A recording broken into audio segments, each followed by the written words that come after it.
कहानी की शुरुआत में बताया जाता है कि चेस्टर्समिल नाम का एक शहर पहले आम शहरों की तरह ही था, लेकिन फिर वहाँ कुछ ऐसी भयानक डरावनी घटनाएं घटने लगी जिससे पूरा का पूरा शहर नर्क से भी बदतर बन गया। लेकिन आखिर वहाँ ऐसी कौन सी खतरनाक घटनाएं होने लगी, चलिए जानते हैं। तो कहानी की शुरुआत होती है बार्बी नाम के एक लड़के को दिखाते हुए जो एक डेड बॉडी को जंगल में दफना रहा था। बार्बी वहाँ का लोकल निवासी नहीं था और बार्बी के माथे पर लगी चोट को देखकर लग रहा था कि मरने वाले बंदे के साथ उसकी काफी ज्यादा लड़ाई हुई होगी। उस आदमी को दफनाने के बाद बार्बी अपनी कार में शहर से बाहर निकलने लगता है, लेकिन तभी उसका सामना शेरिफ नाम के एक पुलिस ऑफिसर की कार से होता है। उसे देखकर वो थोड़ा डर जाता है, जिससे उसका ध्यान ड्राइविंग से हट जाता है, लेकिन किसी तरह वो पुलिस से बच निकलता है। पर तभी कुछ गायें सड़क के बीचों बीच खड़ी थी। उनको बचाने के लिए बार्बी अपनी कार को एकदम से मोड़ देता है, जिससे वो गायों से भरे खेत में पहुंच जाता है। इससे उसे थोड़ी चोट लग गई थी। कुछ सेकंड्स बाद वहाँ पर जमीन अर्थक्वेक की वजह से जोर जोर से हिलने लगती है कि अचानक आसमान से एक चीज बार्बी के सामने आकर नीचे गिरती है और सब कुछ शांत हो जाता है। बार्बी देखता है कि एक गाय आसमान से गिरने वाली उस चीज से 2 टुकड़ों में कट चुकी थी। वो डरा हुआ उस चीज को छूने लगता है तो उसे पता चलता है कि वो एक इनविजिबल वॉल है जो इतनी शार्प थी कि इसकी वजह से कई घर भी 2 हिस्सों में कट गए थे। तभी वहाँ जॉय नाम का एक लड़का आकर उससे पूछता है कि तुम ठीक हो या नहीं।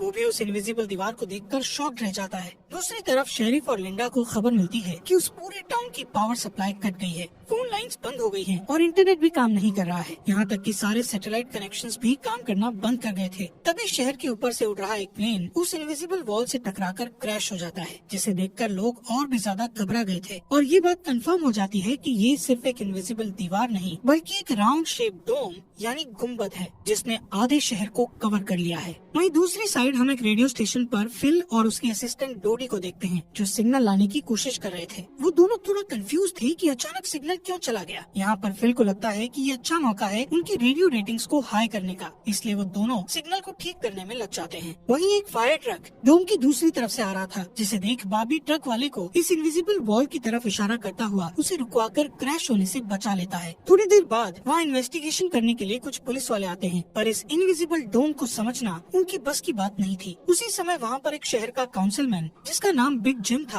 वो भी पहुँच जाता है, लेकिन उसे भी इस डोम के बारे में कुछ भी समझ नहीं आता। यहाँ पर पुलिस को इन्फॉर्मेशन मिलती है कि उस शहर की तरफ आने वाले सभी रास्तों को बंद कर दिया गया है, क्योंकि उस डोम की वजह से बहुत सारे एक्सीडेंट हो रहे हैं। इसके थोड़ी दूर घर पर जूनियर नाम का लड़का एंजी नाम की लड़की के साथ इंटीमेट हो रहा था। एंजी पेशे से नर्स थी और जो की बड़ी बहन भी थी। इंटीमेट होने के बाद जूनियर एंजी से कहता है कि मैं तुमसे बहुत प्यार करता हूँ, लेकिन एंजी उसे कहती है कि वो उसके लिए ऐसा कुछ फील नहीं करती। इससे जूनियर का दिल टूट जाता है और उन दोनों में बहस होने लगती है। यहाँ पर उनकी बहस इतनी बढ़ जाती है कि एंजी उसे थप्पड़ मारकर वहाँ से चली जाती है। इसके बाद हम 3 लोगों की फैमिली को देखते हैं, जिसमें मदर कैरोलीन, एलिस और उन दोनों की बेटी नोरी उसी टाउन की तरफ जा रही थी। उन्हें इस बात की खबर नहीं थी कि डोम ने उस टाउन को कवर किया हुआ है। दूसरी तरफ हम जूलिया नाम की एक इन्वेस्टिगेटिव रिपोर्टर को देखते हैं, जिसका चेस्टर्सविल शहर में बहुत नाम था। एक दिन एक औरत उसे एक सीक्रेट खबर देने के लिए कॉल करती है। वो औरत उसे बताती है कि उसने उस वीक चेस्टर्समिल में प्रोपेन से भरे 6 ट्रक को जाते हुए देखा है और उसके हिसाब से इतनी बड़ी क्वांटिटी में प्रोपेन जैसे फ्यूल का शहर में आना किसी खतरनाक प्लान का हिस्सा हो सकता है। जूलिया उस औरत को इस बारे में इन्वेस्टिगेशन करने का वादा करती है, पर वो अपने काम में ज्यादा बिजी होने के कारण उस पर ध्यान नहीं दे पाती। वहीं बिग जिम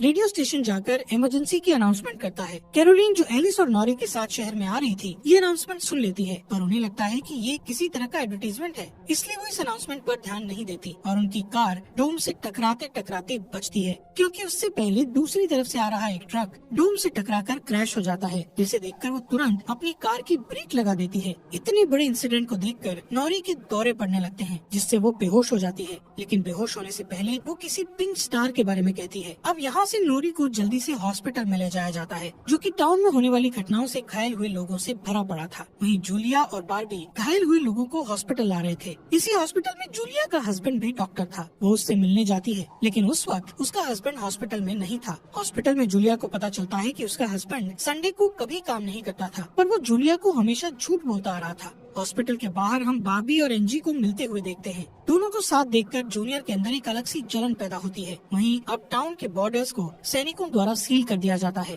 बहुत सारे साइंटिस्ट और एक्सपर्ट्स को भी इस अजीबोगरीब मुसीबत का असल कारण नहीं पता चलता, पर कुछ घंटों बाद बिग जिम प्रोपेन के बारे में बात करने के लिए शेरिफ से मिलता है। यहाँ पर उनकी बातों से हमें पता चलता है कि उनको इस डोम के बारे में पहले से थोड़ा बहुत पता था, पर वो इस पर खुलकर बात नहीं कर रहे थे। वहीं बार्बी को उस टाउन में एक दिन के लिए रुकना था, पर उसके पास ठहरने के लिए कोई जगह नहीं थी, इसलिए वो अपनी कार में ही रात बिताने का फैसला करता है। तभी जूनियर उसके पास आता है और उसे एंजी से दूर रहने को कहता है। धीरे धीरे उसकी बात धमकी में बदल जाती है। भाभी हैरान होता है कि आखिर उसकी गलती क्या है। इसी बीच वहाँ जूलिया आ जाती है, जिससे वो झगड़ना बंद कर देते हैं। यहाँ से सीन शिफ्ट होता है और हम देखते हैं कि टाउन के ऐसे हालात से लापरवाह होकर एक जगह कुछ टीनेजर्स पार्टी कर रहे थे। इनमें जॉय भी था। जॉय एक लड़के से वहाँ के हालात पर बात करने लगता है, लेकिन अचानक जॉय को दौरा पड़ने लगता है और वो पिंक स्टार के बारे में बोलने लगता है, जैसे कि पहले नॉरी ने बोला था। वहीं जॉय की बहन एंजी घर पर अकेली होती है। तभी अचानक उसके घर में जूनियर घुसकर उसको किडनैप करके अपने फादर के टूटे फूटे शेल्टर में ले जाता है। यहाँ पर वो उसे बताता है कि मुझे पता है शहर को कवर किए इस डोम के बारे में। यहाँ पर एंजी को उससे ये भी पता चलता है कि बिग जिम ही जूनियर का फादर है। जूनियर एंजी को ये भी बताता है कि उसके फादर अपनी फैमिली की सुरक्षा को लेकर हमेशा चिंतित रहते थे, इसलिए उन्होंने फैमिली के लिए ये शेल्टर बनाया था। वहीं दूसरी साइड जूलिया बाबी को अपने घर में ठहरने के लिए लाती है। तभी अचानक बाबी की नजर उसके हस्बैंड की फोटो पर पड़ती है और उसे रियलाइज होता है कि ये वही आदमी है जिसे उसने सुबह मारा था। दूसरी तरफ लिंडा और शेरिफ सभी व्हीकल्स पर नजर रख रहे थे ताकि कोई भी गलती से इस डोम से न टकरा जाए। तभी अचानक शेरिफ को अटैक आ जाता है और वो वहीं पर मर जाता है। अब यहाँ से हमें सुबह की घटना फ्लैशबैक में दिखाई जाती है,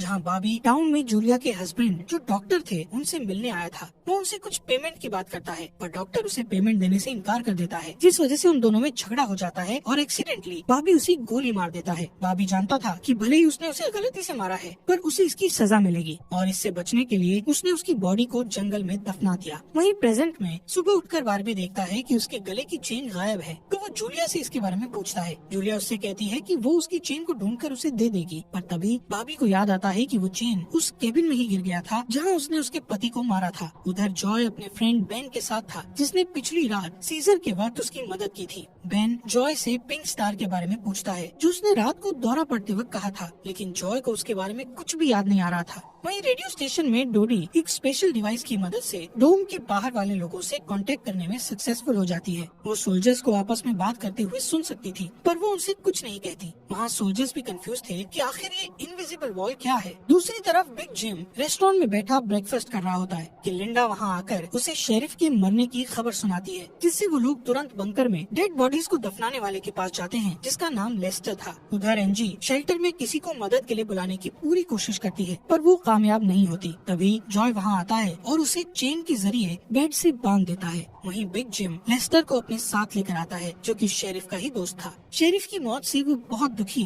और परेशान हो जाता है। जब लिंडा उनके आसपास नहीं होती, तब वो और बिग जिम पिछले महीने होने वाले प्रोपेन के इंपोर्ट के बारे में बात करते हैं कि प्रोपेन के इंपोर्ट में उन तीनों का ही हाथ था और उन्होंने टाउन वालों से ये बात छुपाई थी। शेरिफ की मौत से ये कंफर्म हो गया था कि वो उनकी इन्वॉल्वमेंट के बारे में किसी को कुछ नहीं बता पाएगा, जो कि उनके लिए अच्छी खबर भी थी। उसी दिन बाद में लिंडा पुलिस स्टेशन आती है तो देखती है कि बिग जिम शेरिफ के ऑफिस में कुछ ढूंढ रहा है। लिंडा के पूछने पर जिम उसे कहता है कि वो वहाँ शेरिफ की वसीयत के पेपर्स ढूंढ रहा है, लेकिन असल में वो वहाँ प्रोपेन के इंपोर्ट से जुड़े पेपर्स को ढूंढने आया था, जो उसे और लेस्टर को परेशानी में डाल सकते थे। वो तुरंत बाहर आकर शेरिफ को बताता है कि मुझे लगता है वो पेपर शेरिफ के घर में होंगे, जिन्हें लाने के लिए वो लेस्टर को तुरंत उसके घर भेजता है। इसी बीच जूलिया जल्दी से रेडियो स्टेशन पर टोडी के पास जाती है, जहाँ वो देखती है कि वो लोग डिवाइस के जरिए डोम के बाहर खड़े सैनिकों की बातचीत सुन सकते हैं। उनकी बात सुनने पर जूलिया को पता चलता है कि वो लोग जमीन खोदकर डोम को बाहर निकालने की कोशिश कर रहे हैं, पर वो इस काम में कामयाब नहीं हो पा रहे हैं। इसके बाद जूलिया रेडियो के जरिए पूरे टाउन में डोम वाली खबर को फैला देती है, जिससे लोगों में डर पैदा हो जाता है और लोग घबरा जाते हैं। वहीं जॉय और बेन बॉर्डर के पास साइंटिस्ट को अपना काम करते हुए देखते हैं। साइंटिस्ट ये देखते हैं कि डोम के ऊपर पानी का क्या असर होता है, पर उन्हें ज्यादा कुछ समझ नहीं आ रहा था, जिससे वो किसी नतीजे पर नहीं पहुंच पाते। वहीं जॉय देखता है कि ये डोम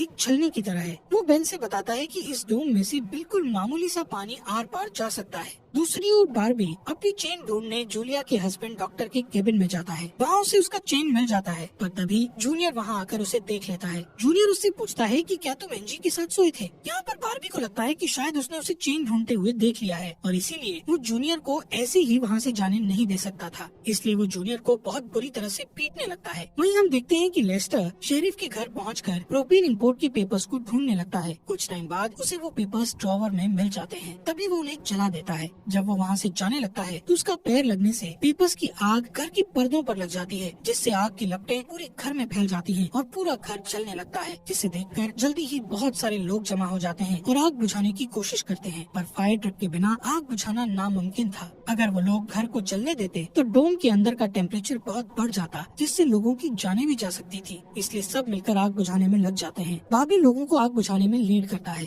तभी लिंडा को घर के अंदर से लेस्टर की चीखने की आवाजें सुनाई देती है। वो अंदर जाकर उसे घसीट कर बाहर निकाल लाती है और इलाज के लिए डॉक्टर के पास भेज देती है। यहाँ पर लोगों को आग बुझाने में 1 घंटे के बाद भी कामयाबी नहीं मिलती, उल्टा आग और भड़क जाती है। आखिर में जिम लोडर लेकर आता है और घर को गिरा देता है। तब कहीं जाकर आग शांत होती है। इसके बाद सारे थके हुए लोग इकट्ठा होते हैं। उनमें से पॉल नाम का एक पुलिस वाला फ्रस्ट्रेट होकर कहता है कि हम सभी लोग इस डोम से कभी भी बाहर नहीं निकल पाएंगे, क्योंकि ये डोम आग से जो धुआं निकला है उसे बाहर नहीं निकलने दे रहा। वो कहता है कि हम सभी इस डोम के अंदर ही मरने वाले हैं। इतना कहता हुआ वो हवा में गोली चला देता है, जो कि डोम से टकराकर एक दूसरे पुलिस वाले को लग जाती है और वो तुरंत मर जाता है। यहाँ पर पॉल को अरेस्ट कर लिया जाता है। अंधेरा होने पर जॉय और उसके दोस्त स्केटिंग के लिए जाते हैं। तभी वहाँ पर नोरी जॉय के पास आकर उसे कहती है कि उसे अपना फोन चार्ज करना है। जॉय उसे अपने घर ले जाता है, क्योंकि उसके घर में जनरेटर था, जो कि उस टाउन के गिने चुने घरों में ही था। उधर लिंडा पॉल को जेल लेकर आती है। वहाँ कुछ लोग पुलिस स्टेशन के बाहर प्रोटेस्ट कर रहे थे। असल में वो लोग पुलिस के घटिया सिस्टम का विरोध कर रहे थे। जिम उन सबको ये कहकर शांत करता है कि जरूरत पड़ने पर उन सबकी मदद की जाएगी। लॉकअप में बंद होने के बाद पॉल को हार्ट अटैक आ जाता है, जिससे लिंडा उसकी मदद के लिए दौड़कर अंदर जाती है, लेकिन तभी उसे पता चलता है कि पॉल सिर्फ अटैक आने की एक्टिंग कर रहा था। इसी मौके का फायदा उठाकर पॉल उसे धकेल कर उसे लॉकअप में बंद करके वहाँ से भाग जाता है। इधर बंकर में जूनियर फिर से एनजी के पास जाता है। एनजी समझ चुकी थी कि अगर उसे यहाँ से निकलना है तो उसे जूनियर को झूठे जाल में फंसाना पड़ेगा, इसीलिए वो उससे अपने बचपन की यादें साझा करती है, जब वो दोनों एक बंद टनल में जाया करते थे, और कहती है कि हो सकता है डोम का टनल पर कोई असर नहीं हुआ हो तो वो लोग बाहर जा सकते हैं। यहाँ पर एनजी सोचती है कि अब वो उसके प्यार के जाल में फंस गया है तो शायद वो उसे छोड़ दे, लेकिन ऐसा कुछ नहीं होता। जूनियर अकेले ही उस टनल में जाने का प्लान बनाता है। वहीं जिम जब पुलिस स्टेशन में आता है तो पॉल की जगह लिंडा को लॉकअप में बंद देखता है। वो तुरंत उसे लॉकअप से बाहर निकालता है। उन्हें पता चलता है कि पॉल अपने साथ एक राइफल और कुछ गोलियां लेकर गया है। लिंडा तुरंत उसकी तलाश में जंगल की ओर निकल जाती है, क्योंकि उसे पता था कि पॉल अक्सर शिकार करने जंगल की तरफ जाया करता था। वहीं जिम पॉल को पकड़ने के लिए एक टीम तैयार करता है। उधर रेस्टोरेंट में बैठी कैरोलिन को नौरी की फिक्र हो रही थी, क्योंकि वो पिछली रात अपनी दोनों मदर्स को बिना बताए जॉय के घर रुक गई थी। वहीं जिम लोगों से पॉल को तलाश करने के लिए उसकी टीम ज्वाइन करने को कहता है। वो बाबी से भी उनके साथ चलने को कहता है, क्योंकि वो आग बुझाने में अच्छा लीडर साबित हुआ था। इसके बाद वो लोग जंगल में जाने लगते हैं। रास्ते में बारबी अपनी खूबियां दिखाता हुआ उनसे कहता है कि वो मिलिट्री में भी रह चुका है। वहीं दूसरी ओर जूलिया जूनियर को टनल की तरफ जाते हुए देखती है। वो उसे रोककर पूछती है कि वो बैग पैक करके कहाँ जा रहा है, लेकिन जूनियर बहुत जल्दी में था और वो नर्वस भी था। वो कहता है कि मैं बस यहीं पास में अपने दोस्त से मिलने जा रहा हूँ। इससे जूलिया का शक उस पर और भी बढ़ जाता है और वो उसका पीछा करती हुई टनल तक पहुँच जाती है। उधर जॉय के घर पर जॉय और नॉरी साथ में नाश्ता कर रहे थे। जॉय पहले कभी किसी लड़की के साथ अकेला नहीं रहा था, इसलिए थोड़ा नर्वस फील कर रहा था, जबकि नॉरी कॉन्फिडेंट थी और बातचीत में भी हाजिर जवाब थी। तभी बेन और 2 लड़कियों को अपने साथ लेकर उसके घर आ जाता है, जिन्हें फोन चार्ज करना था। उन्हें इम्प्रेस करने के लिए बेन को जनरेटर यूज करना था, जिसके लिए जॉय बेन को थोड़ी बेदिली से इजाजत दे देता है, क्योंकि उस टाउन में जनरेटर एक बहुत काम की चीज थी और इस तरह उसका मिसयूज करना उसे सही नहीं लग रहा था। उधर जंगल में हम देखते हैं कि सर्च टीम पॉल को ढूंढ लेती है, पर उसी टाइम पॉल एक लड़के की टांग में गोली मार देता है। दूसरा लड़का भी उसे संभालने के लिए वहीं रुक जाता है, जबकि जिम और बारबी पॉल के पीछे भागते हैं। दूसरी तरफ जूनियर टनल के आखिरी सिरे पर पहुंच जाता है, जहां पहुंचकर उसे पता चलता है कि डोम ने टनल को भी कवर किया हुआ है। वो दीवार के बिल्कुल करीब पहुंच जाते हैं, जिससे उसकी टॉर्च जलने लगती है। तभी जूलिया वहां आकर उसे वार्न करती है। जूलिया को देखकर जूनियर को बहुत गुस्सा आता है, क्योंकि वो उसका पीछा कर रही थी। इस बात से जूनियर पागलों की तरह उस इनविजिबल वॉल को मुक्के मारने लगता है, जिससे जूलिया उसे रोकती है। फिर दोनों बैठकर बात करने लगते हैं। जूलिया उसे बताती है कि अपने पास्ट में की गई एक गलती की वजह से वो जर्नलिस्ट की इस बेकार सी जॉब में फंस गई है। उधर जॉय का घर लोगों से भर जाता है, जो अपनी अपनी जरूरत के लिए उसके जनरेटर को यूज करने के लिए आए थे। एक बदमाश लड़का लोगों से जनरेटर यूज करने के बदले में पैसे वसूलने की कोशिश करता है, जो कि उसका था ही नहीं, लेकिन उसके खिलाफ बोलने की किसी में हिम्मत नहीं थी। ये देखकर नॉरी सब कुछ हैंडल करने के लिए आगे बढ़ती है, पर मामला और भी ज्यादा गर्म हो जाता है। लेकिन इससे पहले कि कुछ गलत होता तभी लाइट ही चली जाती है। नॉरी इस बात से बहुत खुश होती है कि जॉय ने उस बहस में उसका साथ दिया। वहीं जंगल में बाबी और जिम पॉल तक पहुंच जाते हैं, पर पॉल ने अपनी राइफल निकाल रखी थी, जिससे वो जिम को मारने ही वाला था कि तभी पीछे से लिंडा आकर उसे शूट कर देती है। दूसरी साइड कैरोलीन जॉय के घर जाकर अपनी बेटी नोरी से मिलती है। वो नोरी से कहती है कि उसे थोड़ा जिम्मेदार बनना चाहिए। उसकी डांट सुनकर जॉय और नोरी एक दूसरे का हाथ पकड़ लेते हैं, जिससे एक स्ट्रेंज स्पार्क पैदा होता है और उसी वक्त दोनों को दौरे पड़ने लगते हैं। वो दोनों एक साथ किसी पिंक स्टार के बारे में बात कर रहे थे। उधर जूनियर शेल्टर में एनजी के पास जाता है, लेकिन इस बार उसके हाथ में फर्स्ट एड किट थी। एनजी उसके जख्मों पर मरहम पट्टी करती है और चुपके से सीजर अपने पास रख लेती है। वहीं हम देखते हैं कि जूलिया और बार्बी दिन भर की थकान के बाद वापस घर लौटते हैं, लेकिन जूलिया जूनियर की बातें सुनने के बाद से ही बार्बी पर शक करने लगी थी और जब बार्बी नहाने जाता है तो जूलिया उसका सामान चेक करने लगती है। दोस्तों, हमारे फॉक्स एक्सप्लेनर हिंदी चैनल को सब्सक्राइब करना मत भूलना। और आपको ये अंडर द डोम सीरीज यहाँ तक कैसी लगी, इस सीरीज के नेक्स्ट एपिसोड लाएं या नहीं, कमेंट बॉक्स में हमें जरूर बताएं।